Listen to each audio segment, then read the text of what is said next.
Hello everyone, welcome to SKU। मैं Bhakti Agrawal, assistant professor Shri Krishna Vishwavidyalaya में आपका स्वागत करती हूँ।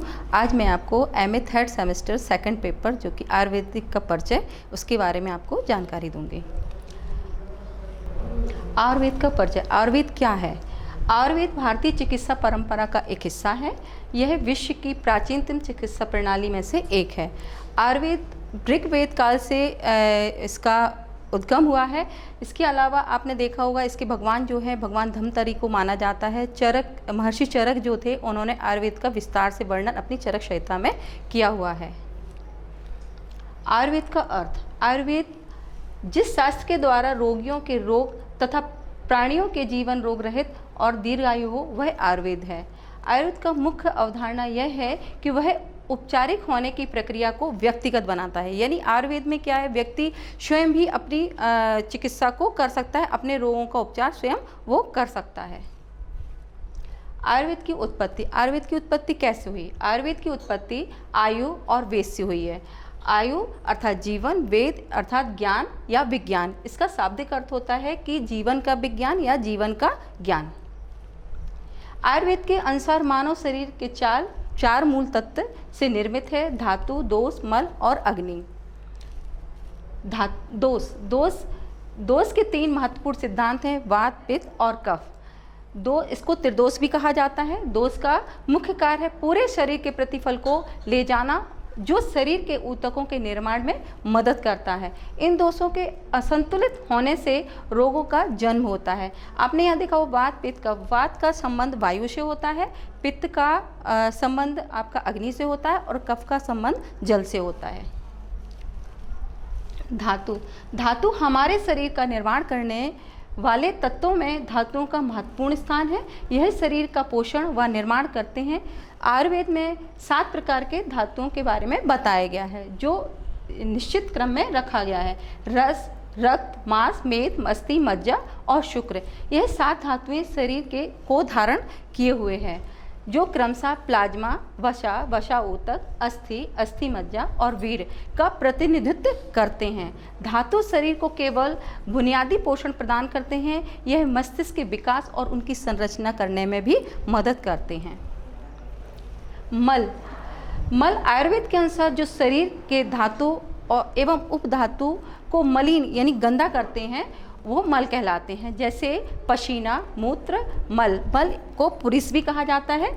और धातुओं के समान मलों की उपयोगिता भी मानव शरीर के लिए महत्वपूर्ण होती है। इसके जड़ी बूटियों का सामान्य परिचय। जड़ी बूटियाँ क्या हैं?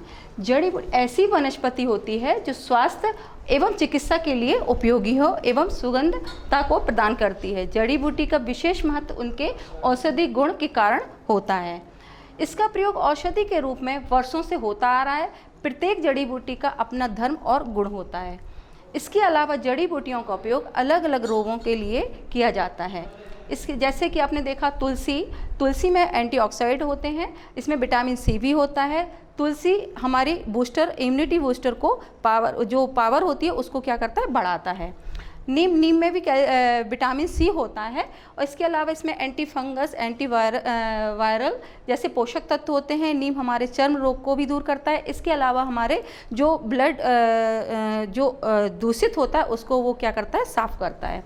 आंवला में विटामिन, कैल्शियम के अलावा इसमें भी एंटीऑक्सीडेंट तत्व होते हैं। आंवला हमारे श्वसन प्रणाली को क्या करता है, मजबूत करता है।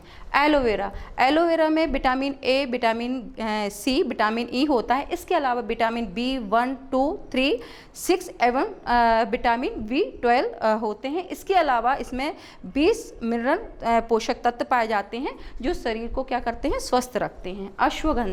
अश्वगंधा भी हमारे शरीर को, हमारे लीवर और किडनी को क्या करता है, मजबूत रखता है। गिलोय में vitamin, calcium, iron, phosphorus, zinc नामक पोषक तत्व होते हैं और ये भी हमारी इम्यूनिटी पावर को बढ़ाता है।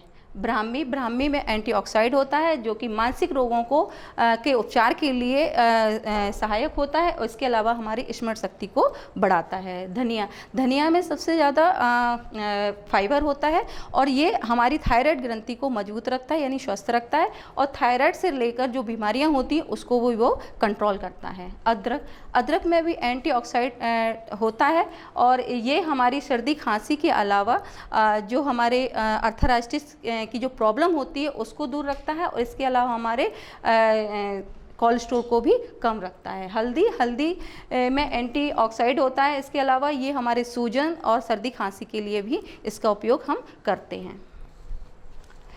पंचकर्म क्या है? पंचकर्म का अर्थ 5 विभिन्न चिकित्साओं का सम्मिश्रण है। इस प्रक्रिया का प्रयोग शरीर को बीमारियां एवं कुपोषण द्वारा छोड़े गए विषैले पदार्थ को निर्मल यानी स्वच्छ शुद्ध करने के लिए किया जाता है। अर्थात पंचकर्म आयुर्वेद के उत्कृष्ट चिकित्सा विधि है। पंचकर्म को आयुर्वेद की विशिष्ट चिकित्सा पद्धति भी कहते हैं। इस विधि से शरीर में होने वाले रोगों और रोग के कारणों को दूर करने के लिए और त्रिदोषों को संतुलित यानी वात पित्त कफ को संतुलित बैलेंस बनाने के लिए किया जाता है। यह 5 कर्मों की प्रक्रिया है। इसमें स्वेदन, वमन, विरेचन, वस्ति और नश। स्वेदन इसका जो वाष्प थेरेपी होती है, इसके द्वारा हम पसीने के द्वारा अपने विषैले पदार्थों को अपनी त्वचा के द्वारा उसको बाहर निकालता है। वमन उल्टी के द्वारा जो हमारे अंदर विषैले पदार्थ होते हैं उनको वो बाहर करता है। इसके अलावा विरेचन दस्त के द्वारा जो काढ़ा या औषधि दवाई को पीते हैं और दस्त के द्वारा जो विषाक्त पदार्थ होते हैं उनको बाहर करता है। वस्ती जो कि आपका एनीमा होता है, एनीमा के द्वारा हम जो काढ़ा होता है, औषधि काढ़ा होता है, एनीमा के द्वारा हम उसको अंदर पहुंचाते हैं और उस विषाक्त पदार्थों को बाहर निकालने का काम करता है, और इससे कई रोगों का उपचार भी किया जाता है। नश जो नासिका द्वार होता है उसमें हम औषधि तेल होता है, उसको तेल को डाल के उस अपने सिर और गले का उपचार करके उसको स्वस्थ बनाता है। इसके अलावा रक्त मोक्षण भी होता है, जैसे रक्त को शुद्ध करना। आपने देखा होगा कि आजकल इसकी जो चिकित्सा प्रणाली है आजकल बहुत ज़्यादा हो रही है, जो हमारे विषैले रक्त को शुद्ध करता है। आयुर्वेद का महत्व। आयुर्वेद शरीर, मन और चेतना को संतुलित बनाए रखने में एक साथ काम करता है। शरीर, मन, चेतना की असंतुलित अवस्था को विकृति कहा जाता है। आयुर्वेदिक व्यक्ति को स्वस्थ बनाता है और त्रिदोषों को संतुलित रखता है। आयुर्वेद चिकित्सा ज्योतिषीय योग यानी योग के द्वारा या प्राकृतिक उपायों का एक समाहार है। यह रोग के कारणों को जांचने और समस्याओं का स्थायी समाधान करने के लिए प्राकृतिक उपचारों का उपयोग किया जाता है। आयुर्वेद का उद्देश्य। इसका उद्देश्य है कि आयुर्वेद चिकित्सा का उद्देश्य शारीरिक, मानसिक और आत्मिक स्वास्थ्य को संतुलित बनाना है। व्यक्ति के स्वास्थ्य की रक्षा करना एवं रोगी हो जाने पर उसके विकारों को, उसके जो अंदर जो विकार हैं, जो बीमारियां हैं, उनको दूर करने का व्यक्ति के जीवन को स्वस्थ एवं बेहतर बनाता है। चाहे वह किसी भी उम्र का हो, आयुर्वेद योग और प्राकृतिक चिकित्सा पद्धति द्वारा व्यक्ति को स्वस्थ बनाता है। धन्यवाद।